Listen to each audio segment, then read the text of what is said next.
Welcome to Study Loop. So here we have the ray diagram. We know that for part A, we need to use first Snell's law of refraction. And so we can say that n sub 1 sine of theta sub 1 equals n sub 2 times sine of theta sub 2.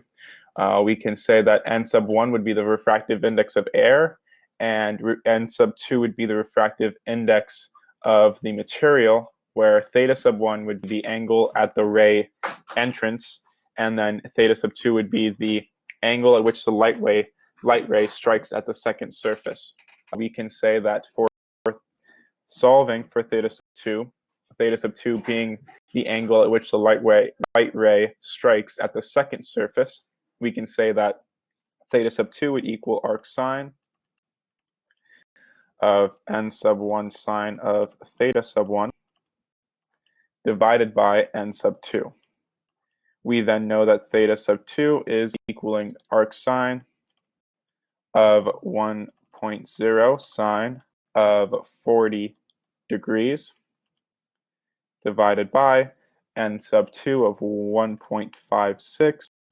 This is equaling 24.33 degrees.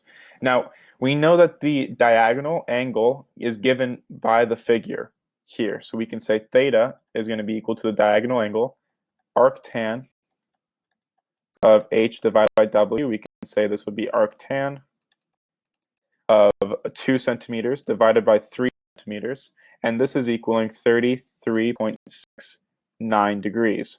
We know that here 33.69 degrees is, of course, less than theta sub 2.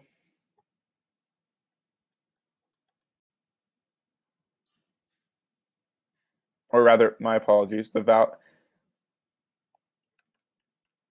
33.69 degrees is greater than theta sub 2. So we know that here light undergoes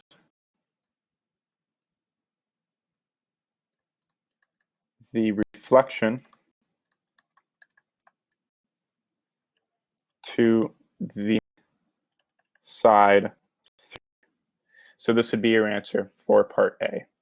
Now, for part B, however, we know that here the light ray strikes at side 3, and we're simply going to be using a trigonometric ratio at the upper right corner, and we can say tangent of theta is going to be equal to h over 3.00 centimeters, or we can say, of course, h would be equal to 3 tangent of 24.33 degrees. This is giving us 1.36 centimeters. So we can say h prime would be equal to 2 centimeters minus 1.36 centimeters, giving us 0.64 centimeters.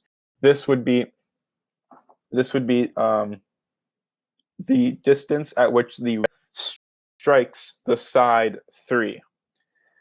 And so we can say that using the angle being symmetrical, a reflection, the ray strikes at the top of the surface at the point 1.42 centimeters to the left of the corner of the square. So we can say,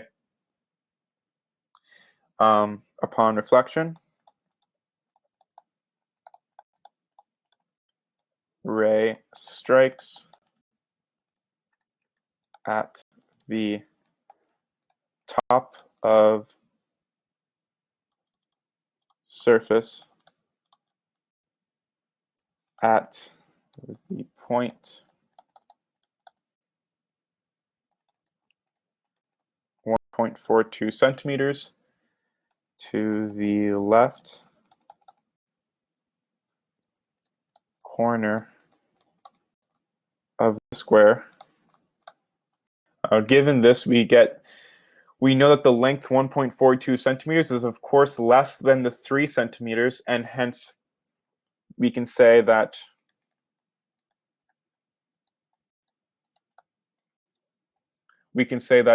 ray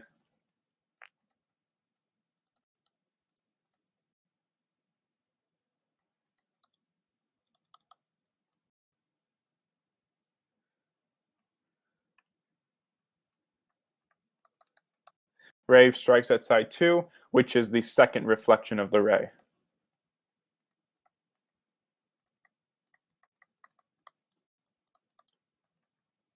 This would be your answer for part B. For part C, now we know that here sides 1 and 3 are horizontal to one another, and the angle of incidence is at side 3. Here the angle of incidence at side 3 is the same as the angle reflection at side 1. So we can then here use Snell's law again. 1.56 times sine of 24.3 degrees would be equal to n sub 1 sine of theta sub 1. And we can say then theta sub 1 would simply be equal to arc sine of 1.56 sine of 24.3 divided by 1. 24.3 degrees divided by 1. And we find that theta sub 1 is equaling 40 degrees. This would be your answer for part B. This would be the angle of refraction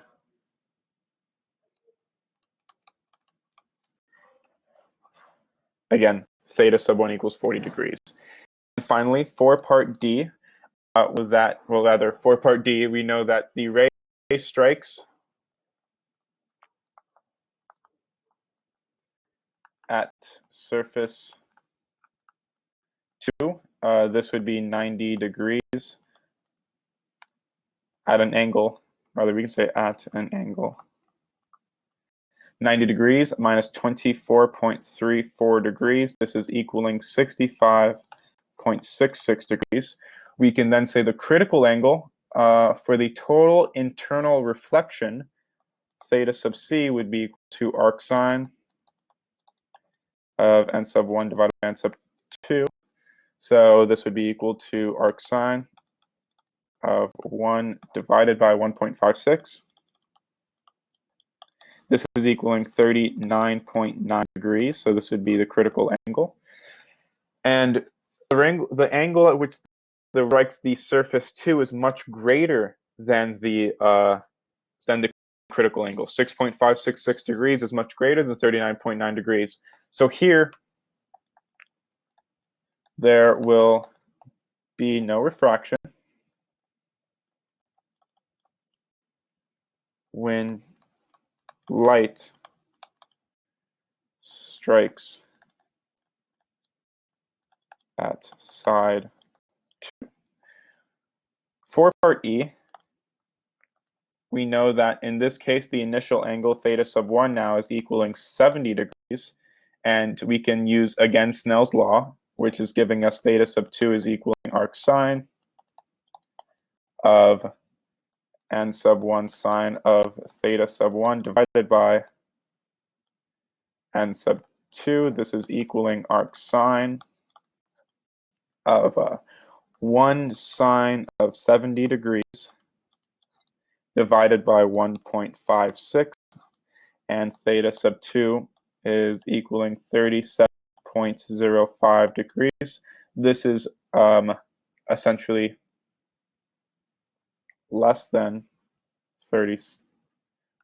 greater than, my apologies, 33.7 degrees.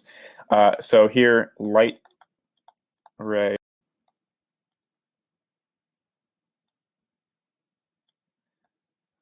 strikes side 2 instead of side 3. And finally, for part F, we can say that here the light ray, after bouncing from close to the corner of side 2, it goes to side 3. So here,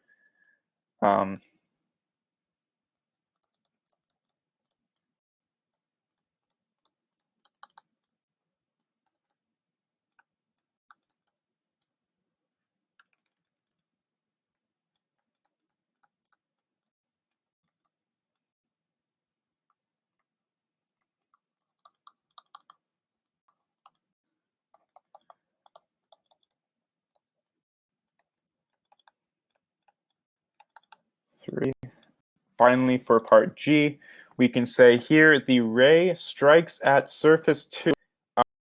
This is going to be, we can say ray strikes surface 2 at an angle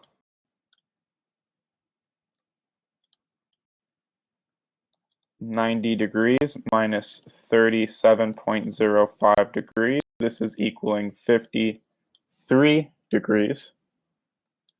And we can then say the critical angle here, theta sub c, would be equal to arc sine of n sub 1 divided by n sub 2. This is going to be equal to arc sine of 1 divided by 1.56. And this is equaling 39.9 degrees. This would be the critical angle.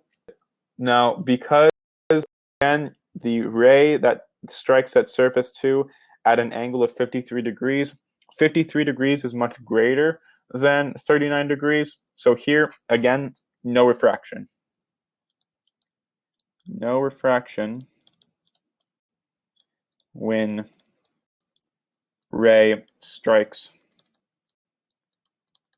side 2.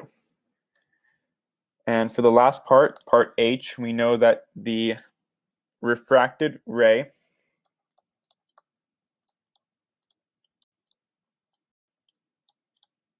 emerges from side 3 with same angle.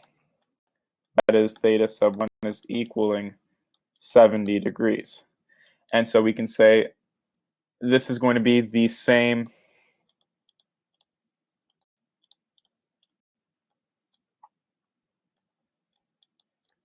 that the ray, same angle that the ray entered at side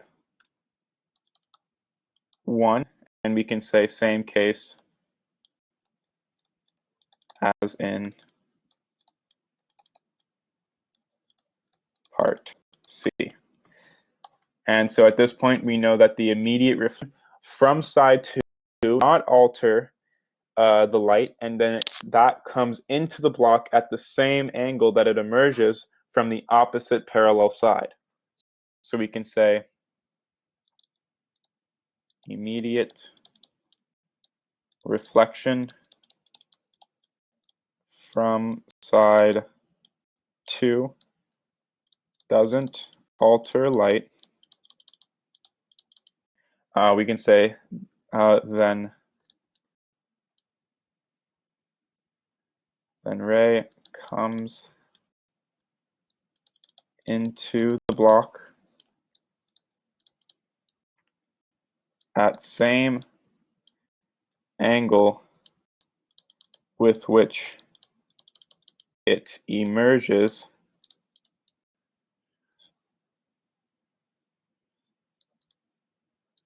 from opposite parallel side. Be the answer to part H. That is the solution. Thank you for